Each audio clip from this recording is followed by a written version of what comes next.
rikthyer, jemi gati për horoskopin ekonomik. Si nis java sot për të gjitha shenjat për 12 shenjat e zodiakut. Nisim njëherë me të parën, jemi tek Dashi.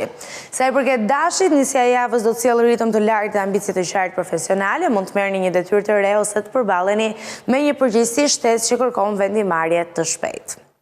Është momenti mirë për të treguar leadershipin, por shmangni konfliktet me kolegët. Dhe vijojmë tek shenja e radhës. Jemi tek Demi tashmë, shëndrueshmëria është arma juaj më e fortë sot. Projektet afatgjata dhe angazhimet serioze do të fillojnë të japin shenja konkrete progresi. Nëse tregoni rritje ose stabilitet profesional, është një periudhë e mirë për të forcuar pozitat. Kjo ishte parashikimi sa i përket edhe shenjës së Demi. Tani është momenti që ne të vijojmë dhe të zhvendosemi tek shenja e radhës. Do të jemi tek binjakët. Shkojmë tek binjakët, okej.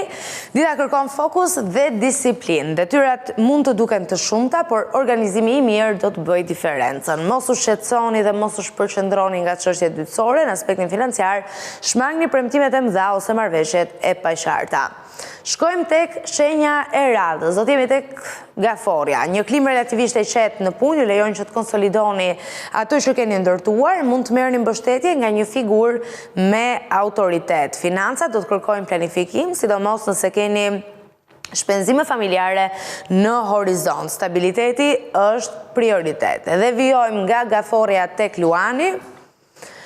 Ambicia ju shtyn të kërkoni më shumë, dita favorizon mbylljen me sukses të një projekti ose arritjen e një objektivi të rëndësishëm. Mund të hapen diskutime për ngritje në detyrë ose përfitime shtesë. Në planin financiar, lexoni me kujdes çdo kontratë dhe çdo ofertë. Kjo sa i përket Luanit, tani është momenti i Virgjëreshës. Puna e detajuar dhe përkushtimi juaj nuk kalojnë pa u vënë re, edhe nëse ritmi duket monoton, rezultatet do të jenë të qëndrueshme. Sot është ditë për të rregulluar dokumenta, kontrata apo çështje administrative. Shkojmë tek shenja e radhës, jemi tek Peshorja. Sa i përket Peshores, bashkëpunimet janë çelësi i suksesit, një marrëveshje apo negociat mund të sjellë përfitime të drejtë për drejta. Aftësia juaj për të balancuar interesa të ndryshme do të vlerësohet. Vijojmë me Akrepin. Sfida të vogla në ambientin profesional mund t'ju testojnë durimin, ruani qetësinë dhe mos reagoni menjëherë ndaj provokimeve. Strategjia afatgjatë është më e rëndësishme se fitimi i menjëhershëm. Nga Akrepi tek Shigjetari, frymëzim dhe ide të reja në horizont për shigjetarin, mund të mendoni për projekte kreative ose zgjerim aktiviteti, megjithatë, entuziazmi duhet shoqëruar me një plan konkret financiar. Shkojmë tek Bricjapi. Përkushtimi dhe serioziteti ju vendosin në pozicion të favorshëm, edhe pse progresi mund të duket i ngadalë, themelet që po ndërtoni janë të forta. Dita është e mirë për planifikim afatgjat financiar dhe për konsolidim të kursimeve.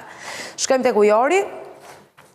Idetë origjinale dhe qasja inovative ju dallojnë nga të tjerët. Nëse punoni në fushë kreative apo teknologjike, mund të merrni vëmendje pozitive. Financiarisht, kujdes me shpenzimet për dëshira momentale. Analizoni nëse janë investim apo luks. Dhe në përfundim fare, shkojmë tek Peshqit. Intuita ju udhëheq drejt vendimeve të zgjuara profesionale, mund të shfaqen mundësi të reja bashkëpunimi ose projekte që rrisin të ardhurat.